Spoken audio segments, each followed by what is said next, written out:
What do we say? Monday. Right? Okay, so we are reading the... Neither one of us really feel that good. No, I feel like absolute dog meat. You look like Doug. Well, thanks. Something. So, this is the book. The reading material, which I like how it basically is. I'm going to give people a Cliff's Notes before you show them the whole deal. Right. Would you point the camera at? Because you're not showing anything. Yeah. There we go. Okay, so. Yeah, basically the Cliff's Notes is just to jack the car up is now a fabrication project. Yep. Fun. So, Elaborate. Cliff Notes done. My name's not Cliff, but I'll give you the notes. So, let's go. We did the rear first. Just forward of the rear wheel, a short aluminum angle is riveted to the structure.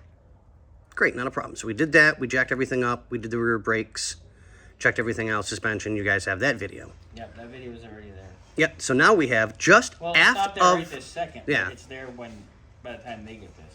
Just aft of the front wheels, where a short aluminum angle is riveted to the structure. Okay, great, not a problem. So we kept on going down, reading the page. So here we go. You did keep going down. Yep. So this is what the book says. We have to make this Fun. to jack up the front of the vehicle. Because if we jack it up unevenly, we take the chance of twisting the vehicle or damaging it. And of course, we are not going to do that.